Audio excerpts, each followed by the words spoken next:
My name is Emily Stone.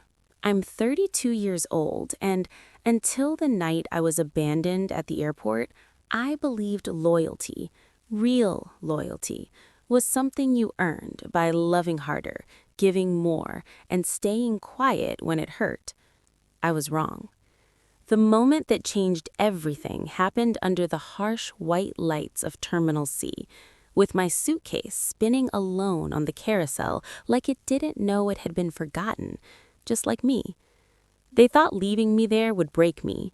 What they didn't know was that a stranger standing 10 feet away, one the world knows as a billionaire, was about to lean close and whisper something that would destroy every lie they'd built their lives on. But I didn't know that yet. All I knew then was the sound of my phone buzzing and then going silent forever. Before I go any further, if stories about betrayal, family wounds, and quiet revenge resonate with you, subscribe, like, and stay with me because this isn't just my story. It might sound uncomfortably familiar. I was supposed to be on a flight to San Diego that night, a family wedding, my younger sister's, a weekend that was meant to heal old rifts, according to my mother. She said it with that tone, soft, hopeful, carefully practiced, the tone she always used when she wanted me to agree without asking questions. "Emily, we'll all go together," she said. "It'll be nice, like old times." Old times. That should have been my first warning. Growing up, I was the dependable one, the fixer, the girl who learned early that love was conditional. My sister, Rachel, was the sun in our household, bright, loud, celebrated. I was the shadow that followed, quietly cleaning up after her storms. If Rachel forgot her homework, I helped her redo it. If she broke curfew, I covered. When my parents fought, I mediated. When money was tight, I took on extra shifts at 16, while Rachel focused on her future. Somehow, I convinced myself this made me valuable. By my early 30s, that belief had calcified into habit.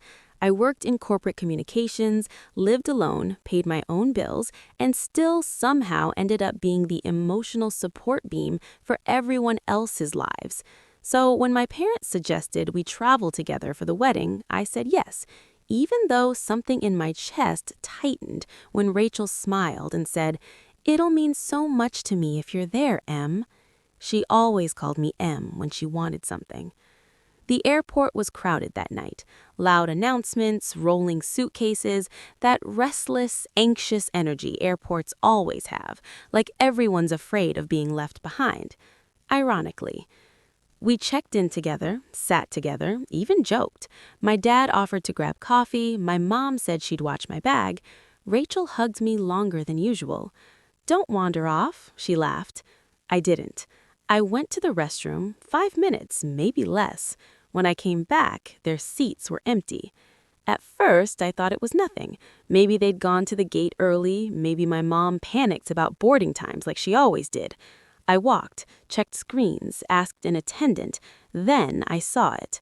The flight status, boarding, closed, departed 6 minutes ago. My heart stuttered. I called my mom, straight to voicemail. I called my dad. Nothing. Rachel. It rang once, then stopped. I stood there staring at the screen, my brain refusing to connect the dots forming right in front of me. Families don't do this. Not on purpose, not without a reason. I told myself there had to be a mistake. Then my phone buzzed. A text from Rachel. "We didn't think you'd take so long. The gate was closing. We'll explain later." Explain later. I felt heat rise up my neck. People brushed past me, laughing, arguing, living. Meanwhile, my entire body went cold. I typed back with shaking hands. "You left me?" The typing bubble appeared, disappeared. Minutes passed. Then another message came in, this time from my mother. "Emily, please don't make this dramatic. We couldn't miss the flight." That was it. No apology, no concern, no offer to help. Just a quiet rewriting of reality where I was the inconvenience. I sank into the nearest chair, my suitcase upright between my knees like it was bracing me from collapsing. I wanted to cry, but shock held the tears hostage. Instead, memories flooded in. Times I'd been overlooked, minimized, quietly pushed aside. This wasn't sudden, it was patterned. What hurt most wasn't being left behind, it was the realization that they expected me to accept it, to adjust, to swallow it like everything else. I booked another flight. Not for that night. The earliest one was the next morning, and it cost more than I wanted to admit. I paid anyway. Pride and humiliation can coexist, I learned. That's when I noticed him. He stood near the private lounge entrance, dressed simply, dark coat, no flashy logos, but people moved around him differently, with caution, respect, like gravity bent slightly in his direction. I recognized him instantly. You don't forget a face you've seen on magazine covers, on business news, on philanthropic billboards downtown. Jonathan Hale, billionaire, tech founder, quietly ruthless in boardrooms, according to rumor, untouchable. He wasn't looking at me, but I was looking at him, because for a strange reason, standing near someone who powerful made my abandonment feel even sharper, like the universe was mocking me. I stood to grab my suitcase, and that's when my phone vibrated again. A group message this time. Rachel had added me. Please don't bring this up at the wedding. Today is about me. Something snapped. Not loudly, not dramatically, just cleanly. I turned my phone face down and inhaled slowly, like my therapist once taught me during a session I never told my family about. And that's when I felt it. A presence beside me. Jonathan Hale had stepped closer, not close enough to be inappropriate, but close enough that his voice was meant only for me. Emily Stone, he said quietly, like he already knew me. My breath caught. I hadn't told anyone my name. I looked up at him stunned, my world already fractured, and whatever he was about to say felt like the final blow, or the first stitch. He leaned in and whispered something that made my knees go weak, something that made me realize the airport wasn't the end of my humiliation, it was the beginning of their downfall. I stared at Jonathan Hale like my brain had slipped out of alignment with reality. People don't just whisper your name in airports. Not strangers. Not billionaires. What did you just say? I asked, my voice barely steady enough to sound like it belonged to an adult woman and not a frightened child. He didn't repeat it immediately. Instead, he studied my face with an unsettling calm, the way surgeons must look before making the first incision, careful, deliberate, already aware of what they're about to uncover. You should sit, he said softly. Your hands are shaking. I hadn't noticed, but when I looked down, my fingers were clenched so tightly around the handle of my suitcase that my knuckles had gone pale. I sat. He followed, taking the seat beside me like this was the most ordinary thing in the world, like billionaires routinely sat next to abandoned women in public terminals and dismantled their lives with a whisper. I don't usually intervene, he continued, but I recognize that look. What look? I asked. The moment someone realizes they've been disposable their whole life. The words landed heavy. Accurate. Too accurate. I swallowed. Do I know you? A corner of his mouth lifted. Not a smile, something closer to recognition. No, he said, but I know your family. That was when the fear set in. My parents weren't famous. Rachel wasn't powerful. We were painfully ordinary, which meant if someone like him knew us, it wasn't for good reasons. My father, Jonathan went on, is currently in negotiations with your brother-in-law's firm. My chest tightened. Rachel's fiancé, now husband, Mark Caldwell, a man who smiled too much and listened too little, a man who shook hands like he was already calculating what he could extract from you. You see, Jonathan said, lowering his voice even further, I overheard a phone call while waiting for my driver. My pulse hammered in my ears. And I heard your name. I laughed weakly. That's impossible. Is it? he asked. Because from what I heard, you weren't supposed to be on that flight. The terminal noise seemed to fade. My body went cold in a way that had nothing to do with air conditioning. What do you mean? I whispered. He didn't answer right away. Instead, he pulled out his phone, scrolled, then turned the screen toward me. An email from Mark to Rachel. Subject line, Emily situation, handled. I couldn't breathe. Jonathan didn't push the phone closer, didn't force me to read. He let me choose, and somehow that made it worse. I read anyway. If we make it look accidental, she won't push back. She always adapts. Don't worry. By the time she realizes what happened, it'll be too late. My stomach dropped. This, Jonathan said quietly, was sent 2 hours before your flight boarded. My ears rang. My vision blurred at the edges. Did they plan it? I asked, even though the answer was right there, glowing on the screen like a verdict. Yes, he said. They needed you absent, not present, not questioning, not reminding certain people of things they'd rather forget. I shook my head. I don't understand. I'm not important. Jonathan finally smiled then, but there was no warmth in it. That, he said, is exactly why they underestimated you. Images of my childhood flickered like a broken film reel. Rachel crying when my parents scolded me for provoking her, being told to let things go, to be the bigger person, apologizing for things I didn't do just to restore peace. I had been trained, conditioned. What does this have to do with you? I asked, my voice hollow. Jonathan leaned back slightly. Mark Caldwell's firm has been inflating valuations, quietly. He's charming, but careless.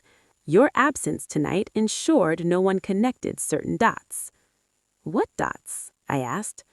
He studied me again, longer this time. Then he said the words that cracked something open in my chest. You're listed as a silent beneficiary on a trust your grandfather created. My heart skipped. My grandfather died broke, I said automatically. That's what they told me. Jonathan nodded. That's what they told everyone. My grandfather had been the only person who ever saw me, who noticed when I was quiet, not because I was obedient, but because I was thinking. He used to say, Emily, one day the truth will come looking for you. I never believed him. Until now. The trust activates at certain life events, including weddings, especially weddings. The air felt too thin. They left you behind because if you were present, certain documents would have been handed to you. I stared at him, my mouth dry. And they couldn't risk that. My phone buzzed again. Another message from Rachel. Please don't make this about you. I need you to be supportive for once. For once. Jonathan glanced at the screen. She doesn't know it yet, does she? Know what? I asked. That I was CC'd on that email by mistake. I looked up sharply. By mistake? He nodded. Mark assumed my assistant was someone else. A careless oversight. My chest rose and fell rapidly. So what happens now? I asked. Jonathan stood, adjusting his coat. Now, Emily Stone, you get to decide whether you continue being the woman they abandon or the woman they fear. Fear. The word felt foreign, powerful, dangerous. I don't want revenge, I said, surprising myself with how quickly the words came. I just want the truth. Jonathan's gaze softened just slightly. The truth, he said, is already moving. Then he paused and added, the wedding will not go the way they expect. Before I could ask what that meant, his phone buzzed. He glanced at it, then looked back down at me. My driver's here, he said, but you'll be hearing from my legal team. My heart slammed against my ribs. Why help me? He hesitated. Because, he said slowly, I was once the disposable one, too. And then he was gone. I sat there alone again, but this time I wasn't small. I wasn't forgotten. I was dangerous. My phone lit up once more. This time, it wasn't Rachel. It was an unknown number. The message contained only one line. Emily Stone, we need to talk about your inheritance immediately. I stared at the screen as the final boarding call echoed through the terminal. Another flight leaving me behind. But this time, I didn't feel left behind. I felt chosen. I didn't sleep that night. I checked into a small airport hotel just after midnight, the kind with beige walls and art that tried too hard to feel calming. I lay on top of the covers, fully clothed, staring at the ceiling while my phone rested on my chest like a live wire. Inheritance. The word didn't belong in my life. It never had. I grew up believing survival was the reward, that stability, quiet, fragile stability, was the best someone like me could hope for. Anything more felt like a fairy tale meant for people who were louder, bolder, chosen. People like Rachel. By 6 a.m., my phone buzzed again. Unknown number. This is Laura Bennett, legal counsel for the Whitmore Trust. We've been trying to reach you. Whitmore. My grandfather's last name. My throat tightened as I typed back. I'm available. She responded almost instantly. We need to meet today, privately. Privately? That word echoed the way accidental had the night before. I booked a later flight, not to San Diego, but home. Something in my gut told me that if I showed up at that wedding unprepared, I'd walk straight into a trap designed long before I ever rolled my suitcase into that airport. Instead, I ordered coffee I didn't drink and stared out the window while memories crept in uninvited. My grandfather used to keep a small locked box under his bed. I'd asked him about it once when I was 9. Important things, he said, tapping my forehead gently, shouldn't be easy to reach. After he died, the box disappeared. So did his voice in our home.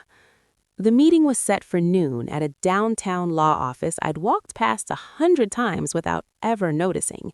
Glass walls, quiet confidence, the kind of place where secrets came to rest, not explode.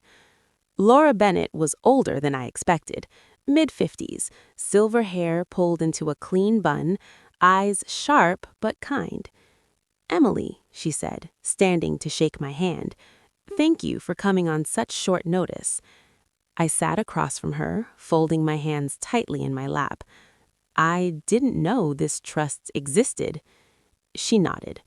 That was intentional. She slid a folder across the table. Inside were documents that made my chest ache as I read. My grandfather hadn't been broke. He'd been careful. He'd built a modest but powerful portfolio over decades, real estate, early investments, quiet partnerships.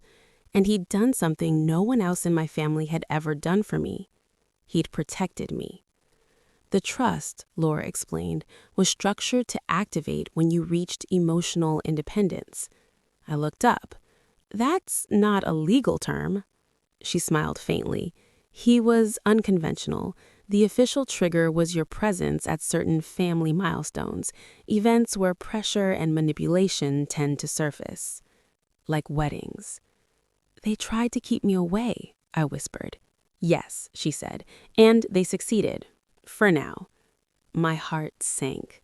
But, she added, holding up a finger, they made a mistake. I looked up again. They underestimated timing, Laura said, and they underestimated who might be paying attention. Jonathan Hale.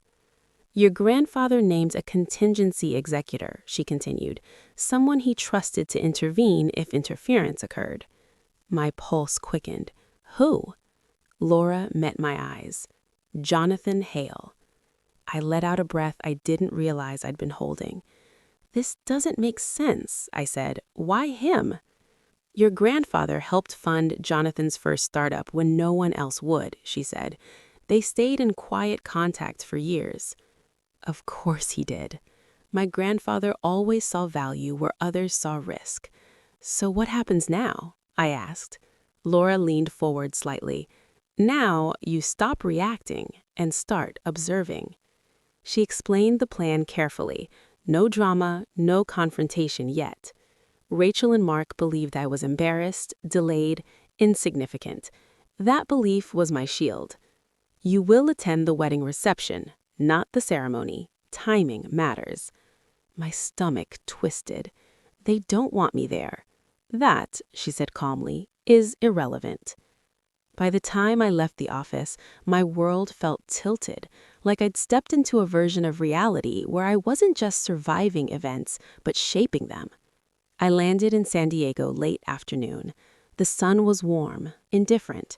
My phone had been silent for hours until I turned it back on and the messages poured in. Rachel, where are you? My mother, Emily, people are asking questions. My father, call us. No apologies, just inconvenience. I didn't respond. Instead, I checked into the hotel they'd booked for everyone else. Same lobby, same smiling concierge, same unspoken hierarchy. When I stepped into the elevator, I caught my reflection in the mirror. I looked the same, but I wasn't.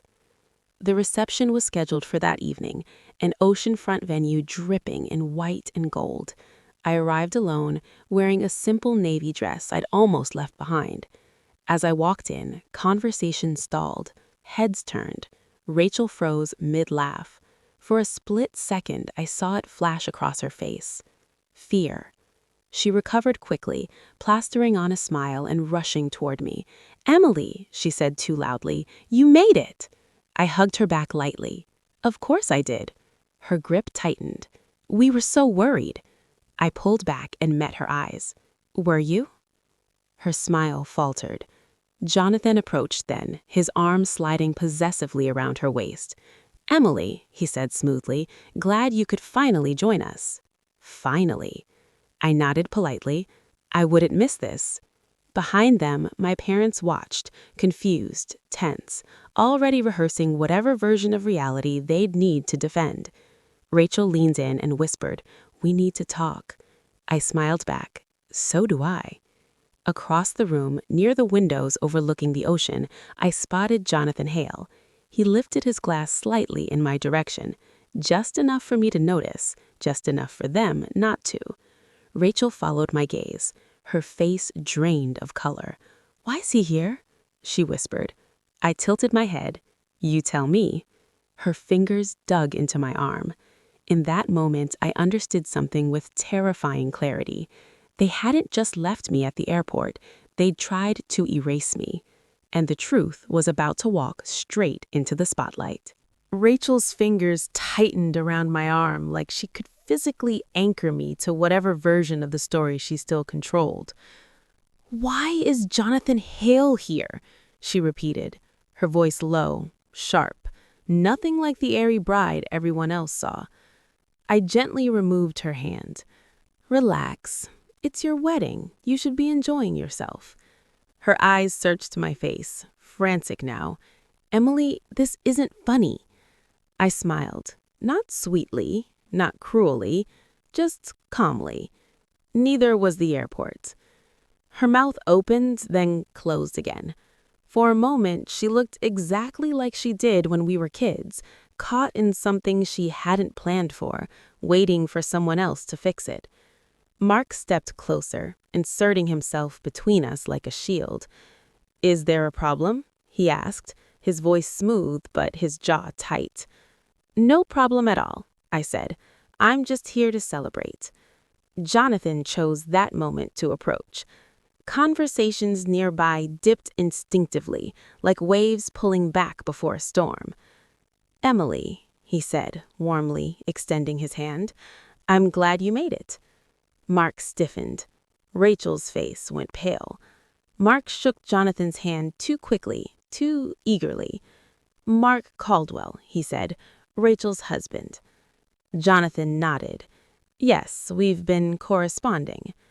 The word hung there. Corresponding. Rachel swallowed. "How do you know my sister?" Jonathan glanced at me. Emily and I share an old family connection. Rachel laughed nervously. Oh, you know Emily, always full of surprises. Jonathan smiled politely. Actually, I find her refreshingly consistent. I felt something bloom in my chest at that, something unfamiliar and steady. Mark cleared his throat. Jonathan, if you'll excuse us, we need to— Oh, this won't take long, Jonathan said, his tone gentle but immovable. Laura Bennett should be arriving shortly. Rachel's eyes darted between us. Who? A lawyer, Jonathan replied. Silence slammed into the space between us. My mother appeared then, drawn by instinct or panic, I wasn't sure which. Emily, she said tightly, kissing my cheek without warmth. There you are. We were worried sick. I met her eyes. You didn't call. She flinched. Laura arrived 10 minutes later, crisp and composed, carrying a slim folder like it weighed nothing at all. She greeted Jonathan, then turned to me. Emily Stone, she said clearly. Shall we? Rachel's voice cracked. What shall we? Laura smiled pleasantly. Resolve a delay. Mark's face had gone rigid. This is a wedding, not a boardroom. On the contrary, Jonathan said quietly, this is exactly where power shifts tend to happen. Laura opened the folder.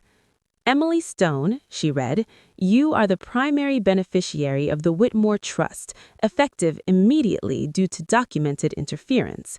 Gasps rippled outward. Rachel grabbed Mark's arm. What is she talking about? Laura continued, unbothered. The trust includes real estate holdings, equity stakes, and controlling interests that were scheduled to be disclosed to Miss Stone at this event. Mark stepped back slightly. This is absurd. Jonathan tilted his head. Is it? Laura flipped a page. Additionally, evidence suggests intentional obstruction of beneficiary notification. Rachel shook her head violently. No, this is a mistake. Emily doesn't even matter, I finished softly. She froze. The room felt suddenly too small. Emily, I said, my voice steady, you didn't leave me by accident. Mark's eyes shot to her. Laura slid a printed email on the table beside the champagne tower. Mark's email, the one I'd seen at the airport. Rachel read it. Her face collapsed. Mark, what did you do? He opened his mouth, then closed it again, calculating. I was protecting us. Jonathan stepped forward. You attempted to manipulate a legal outcome. That's not— Laura cut in. We'll let the courts decide. My parents stood frozen, watching decades of carefully maintained imbalance crumble in real time. My mother reached for me. Emily, sweetheart, we didn't know. I stepped back. That's the problem. You never wanted to know. Rachel started crying then, not softly, not gracefully, loud, desperate sobs that pulled attention like gravity used to. I felt nothing. No joy, no triumph, just clarity. Jonathan leaned in slightly. Are you all right? I am. Laura closed the folder. We'll be in touch regarding next steps. As she and Jonathan turned to leave, Rachel called after me. Emily, please, we're family. I looked back at her. I know. That's why this hurts. Then I walked away, out onto the terrace, into the salt air, away from the version of myself that begged to be included. For the first time, I wasn't asking for a seat at the table. I was choosing where to stand. I thought the confrontation would be the hardest part. I was wrong. The hardest part came the next morning, when the adrenaline drained, the ocean breeze was gone, and I woke up alone in a hotel room that suddenly felt too quiet for the kind of earthquake that had just ripped through my life. My phone lay on the nightstand, face down. I already knew what I'd see if I picked it up. Missed calls, messages, apologies dressed up as confusion, anger disguised as concern. I didn't check. Instead, I sat on the edge of the bed and pressed my feet into the carpet, grounding myself like my therapist had taught me years ago, back when I'd gone secretly, paying cash so no one could say I was being dramatic. For the first time, that younger version of me didn't feel foolish. She felt smart. By noon, Laura Bennett arrived at the hotel with 2 coffees and a calm that made me feel steadier just by proximity. "Rough night?" she asked gently.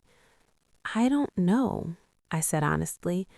"It feels like I finally woke up and now I don't know how to sleep." She nodded. "That's normal when the narrative breaks." We sat by the window as she walked me through the legal reality.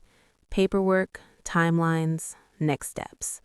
The trust was real, activated, irreversible. Mark Caldwell's firm, however, was unraveling fast. "Your appearance last night accelerated things," Laura said. "There are inquiries already." I should have felt vindicated. Instead, I felt exposed. "They're going to hate me," I said quietly. Laura met my eyes. "Emily, they already did. They just called it love." That sentence landed deeper than anything else she'd said. By mid-afternoon, I couldn't avoid my phone anymore. I turned it face up. 37 missed calls. Rachel alone had sent 12 messages. "Please talk to me. I didn't know. Mark didn't tell me everything. You embarrassed me. We can fix this." That last one almost made me laugh. Fix this. As if the problem was optics, not betrayal. My mother's messages were longer, rambling, defensive. "Families make mistakes. You've always been sensitive. We did the best we could." My father sent only one text. "Call me." I didn't. Instead, I packed my bag. Jonathan Hale met me in the lobby an hour later.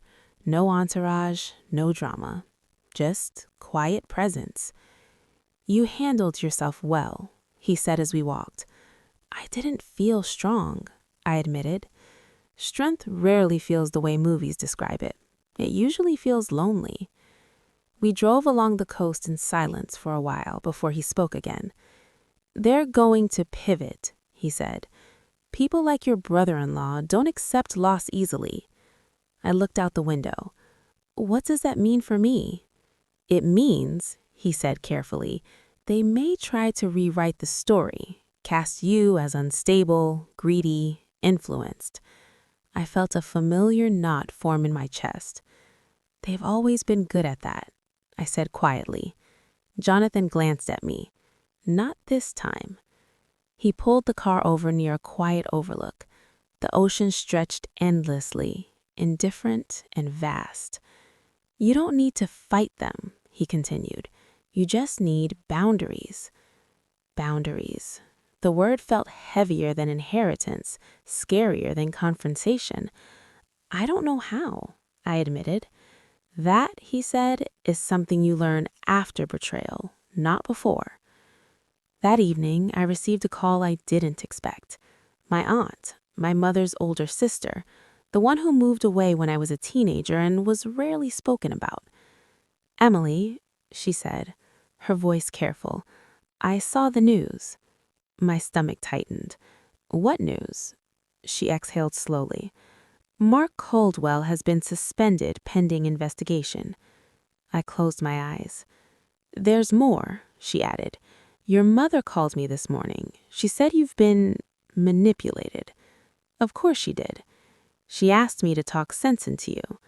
I laughed quietly. "And are you?" There was a pause. "No," my aunt said. "I'm calling to apologize." That caught me off guard. I left because of things like this, because in that family, truth is inconvenient unless it serves someone. Tears burned my eyes. "I didn't protect you when I should have, but I see you now." When the call ended, I sat very still. For the first time, someone from my past had chosen me, without conditions. My phone buzzed again. A new message. From Rachel. "If you don't come see me tonight, I'll tell them everything was your idea. My heart dropped. I stared at the screen, pulse pounding. Jonathan's warning echoed in my mind. They will pivot. I took a slow breath. This wasn't over. Not yet. I read Rachel's message 3 times, not because I didn't understand it, but because part of me still hoped I was misreading her, that maybe, just maybe, there was a softer meaning buried underneath the threat. There wasn't. If you don't come see me tonight, I'll tell them everything was your idea. My idea. The words stirred something old and poisonous inside me. Memories of being blamed for fights I didn't start, tension I didn't create, emotions I didn't cause. I'd been here before, only this time I wasn't a child trapped in a house that rewrote reality for sport. Jonathan noticed my face change. "What is it?" I handed him the phone. He read the message once, then looked up. "She's panicking." "She's threatening me," I said. "Yes," he replied calmly, "because panic makes people revert to the only tools that ever worked for them. Guilt, pressure, fear." "Do I go?" I asked. Jonathan didn't answer immediately. Instead, he said, "What would the old Emily do?" I didn't have to think. I'd go. I'd try to calm her down. I'd take responsibility for things that weren't mine. "And what do you want to do?" he asked. I stared at the ocean beyond the balcony, waves crashing without apology. "I want to tell the truth," I said, "even if it costs me what little relationship we have left." Jonathan nodded. "Then don't meet her alone." An hour later, I was standing in the quiet corner of the hotel lounge, neutral territory, public, safe. Rachel arrived late. Of course she did. She looked smaller than she had the night before. No makeup, hair pulled back too tightly, eyes rimmed red, but sharp with something else underneath. Calculation. She sat across from me without greeting. "Do you have any idea what you've done?" she demanded. I folded my hands on the table. "Yes." "She humiliated us," she hissed. "My wedding will forever be remembered for you." I tilted my head. "You left me at an airport." She scoffed. "That was Mark's idea." "And you agreed," I said. She leaned forward. "You don't understand how things work, Emily. I had to protect my marriage." I laughed softly, not because it was funny, but because the absurdity finally outweighed the pain. "You protected your image," I said, "not your marriage." Her eyes flashed. "You've always been jealous of me." There it was, the lie she told herself long enough to believe. "I wanted what you had," she continued, voice rising. "Attention, celebration, a life that mattered." I felt a strange calm settle over me. "I wanted a family," I said quietly. "There's a difference." Her mouth opened, closed. Then she straightened. "If you don't help us fix this, I'll tell everyone you manipulated Mark, that Jonathan Hale put you up to this." I met her gaze steadily. "You can try," I said. She blinked. "What does that mean?" "It means the truth doesn't belong to you anymore, and threats don't work on people who aren't afraid of losing you." Her face crumpled, not into tears, but rage. "You think you're better than us now," she spat. "No," I said. "I think I'm free." She stood abruptly, chair scraping. "You'll regret this." As she walked away, something inside me finally loosened, like a rope being cut instead of slowly tightened. I didn't chase her. I didn't apologize. I didn't explain. That night, I blocked her number. I blocked my mother's too. The silence that followed wasn't empty. It was peaceful. In the weeks that followed, the fallout spread quietly but thoroughly. Mark was formally charged with financial misconduct. Rachel filed for an annulment, then blamed me publicly when sympathy didn't come the way she expected. My parents stopped calling. Jonathan kept his word. His legal team handled everything with precision and distance. No spectacle, no revenge, just consequences. I started therapy again, this time openly. No hiding receipts, no shame. And something unexpected happened. Without the constant noise of obligation, I started to hear myself, what I liked, what I wanted, what I would never tolerate again. One afternoon, months later, I visited my grandfather's old neighborhood. The house was gone, sold, replaced, but the sidewalk remained. I sat there for a long time. "You were right," I whispered. "The truth did come looking for me." My phone buzzed. A message from my aunt. "Proud of you." I smiled. Healing, I learned, isn't dramatic. It's quiet choices made daily. It's boundaries that don't need announcements. It's walking away without explaining yourself one last time. I was no longer the woman they left behind at the airport. I was the woman who missed a flight and found her life. The wedding was months behind me, but the echoes lingered. Not the laughter, not the champagne, not the perfectly staged photos, but the quiet, simmering truths that had finally surfaced. I, Emily Stone, had spent 32 years being overlooked, underestimated, and dismissed. And now, thanks to a combination of timing, inherited strategy, and a billionaire's quiet intervention, I was no longer invisible. But freedom comes with its own shadows. I returned to my city apartment one early morning, the streets drenched in winter light. Everything looked the same. Buildings, sidewalks, the corner cafe where I ordered my latte every Tuesday, but I didn't feel the same. I carried a new weight, an awareness of how quickly people you trust can become the architects of your humiliation, and more importantly, a clarity about the power you hold when you stop waiting for permission to exist. My phone buzzed, a name I hadn't expected. Jonathan Hale. "Emily, we need to meet. Urgent, not optional." My heart skipped. Urgent, not optional. That phrasing carried the precision of someone used to high-stakes situations, and I was beginning to understand. My grandfather didn't just protect me financially. He'd placed me on a path where I could dismantle the systems that had long sought to contain me. I met Jonathan at his office downtown. Glass towers, minimalist design, the kind of place where power doesn't shout.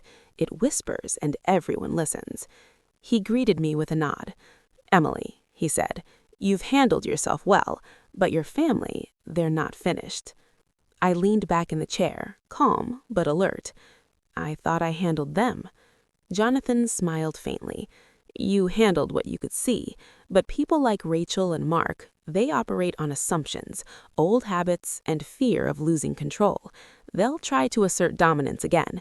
We need to be proactive." I listened, letting his words settle. He pulled out a thin file labeled with my name. "This," he said, sliding it across the table, "is the final piece. Evidence they never wanted you to have. Documents, communications, even financial logs showing the depth of Mark's manipulation and Rachel's complicity. Not just the emails, Emily. Everything." My pulse quickened. This was bigger than I thought. Bigger than just proving them wrong. This was the blueprint for reclaiming my life. I opened the folder. My hands trembled slightly as I flipped through pages of meticulous records, legal correspondence, private messages, internal memos from Mark's firm, even logs showing financial discrepancies that painted a clear picture of intentional sabotage. And then I saw it. An email chain between Rachel and Mark, months before the wedding, discussing how to neutralize me during the event, ensuring I wouldn't be aware of the trust or inheritance. I felt a strange mix of vindication and sorrow. They had calculated every step, every delay, every humiliation, but they hadn't counted on me learning the truth, nor on Jonathan's intervention. I looked up at him. "So, now what?" Jonathan leaned forward, his elbows resting on the desk. "Now we let the facts speak. No confrontation, no theatrics. They'll see their actions reflected in reality. That's the most devastating thing for people like them. They cannot control the narrative anymore." I nodded slowly. The weight in my chest lifted slightly. This wasn't about revenge. It was about justice, clarity, and finally setting boundaries that couldn't be crossed. Then he said something I didn't expect. "One more thing," he said, quietly, almost conspiratorially. "There's someone else who needs to hear the truth first. Your father. My stomach sank. My father had always been the quiet one, the observer, never the instigator, but never truly a protector either. His silence had often been worse than words. He doesn't know yet, Jonathan continued. He believes your mother handled things with Mark and Rachel, but the truth, the full truth, will change his perspective entirely.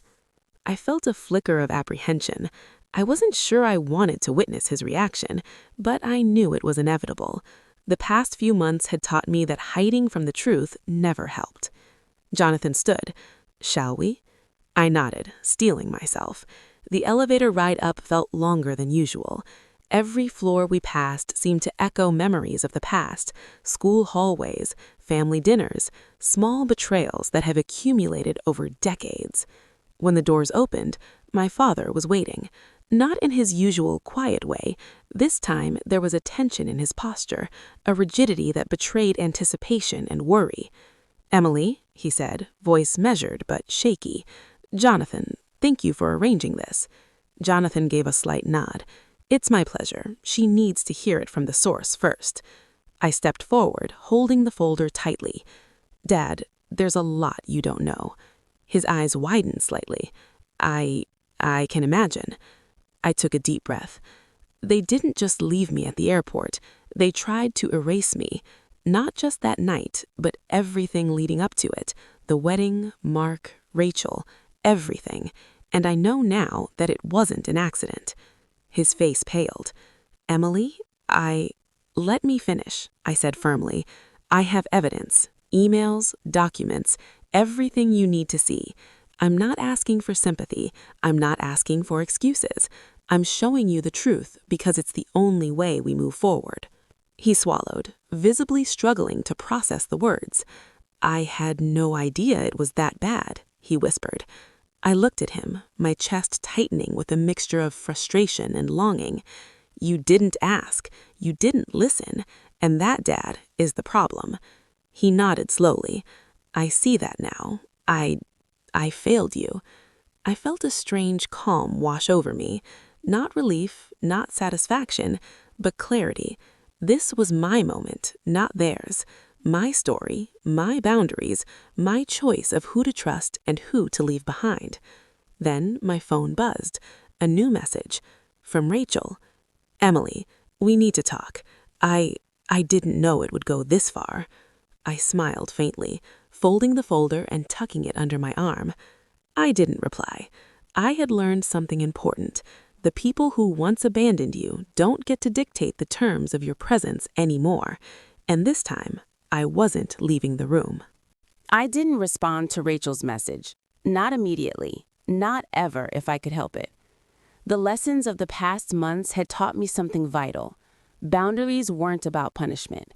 They were about survival, about choosing yourself when the people around you repeatedly choose convenience over truth. I spent the rest of the day with my father and Jonathan, reviewing the documents. Each email, each memo, each calculated action from Mark and Rachel painted a clearer picture, not just of betrayal, but of my own resilience. My father stayed mostly silent. Occasionally, he would mutter, "I can't believe," or "I didn't know." His voice carried genuine remorse, but I didn't need apologies. I needed acknowledgement, and that at last he gave. "You've been strong, Emily," he said finally, looking me in the eye. "Stronger than I ever was at your age.